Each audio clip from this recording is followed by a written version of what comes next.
मु railway entrance group D रे form apply करथिली। मोर exam centre थिला भुवनेश्वर। मो गाँ ठू भुवनेश्वर जीवा को हेले बस रे जीवा पड़िबो। बस स्टैंड आम घर ठू 5 किलोमीटर दूर थिला। तेणु मु मो साइकेल नहीं बस स्टैंड को गली। बस स्टैंड रे साइकेल रखी देई श्री जगन्नाथ बस रे भुवनेश्वर गली। भुवनेश्वर पहुंची एग्जाम दे सारला बेले को समय सेतेबेले होई सारथिला संध्या 5टा। तेणु मु नाइट बस रे घर को फेरिया पाई डिसाइड कली। पानी बिहार रे 8:30 रे बस रे बसिली। मोर घर पाख बस स्टैंड रे पहुंचु पहुंचु भोर 3टा हो गला।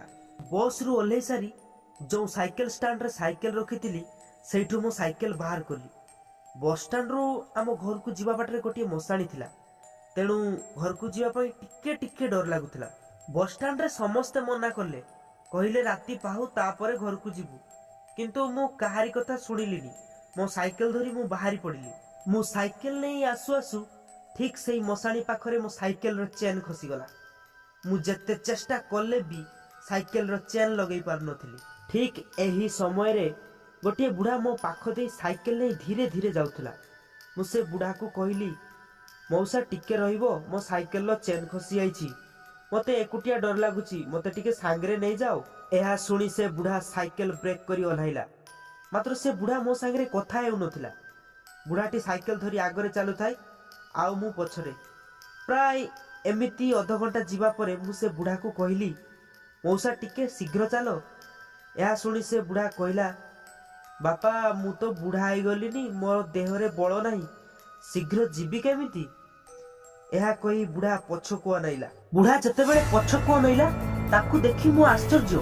मोर आखि विश्वास कर नथिला, कारण बुढ़ार मुंड नथिला। मु डर छानिया हो गली। साइकेल पकई दे दौड़ी दौड़ी आसी घरे कचाड़ी हो पड़िली। चेता शून्य हो गली। आउ घर लोक मते पानी ढाली उठाइले। तापरे मो घर लोक को मु सब कथा कहली। एतिकी बेले आम पाख गाँव रो जणे बुढ़ा लोक, से लोकटी को मो बापा जानी छंती। से बुढ़ा लोक मो साइकेल धरी आम घरे पहुंचला।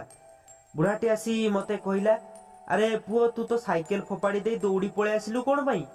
या सुनी मु कहली, मु से बुढ़ा लोकर मुंड नथिबा देखि डरी गली, से पाई दौड़ी पळे आसिली। बुढ़ाटी कहला, अरे से बुढ़ा लोकटी मु ही थिली, तू डरुथिलु, तेणु तो मनर गोटे भूत भ्रम सृष्टि होइथिला। आउ अंधारे मते ठीक से न देखि मो मुंड नाही बोली भाबी देइछु। आउ या सुनी मु रियलाइज कली, सतरे या मोर गोटे मनर भ्रम थिला।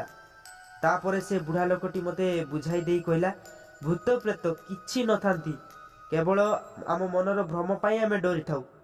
या परे मु आउ केबे भी भूत को विश्वास करे।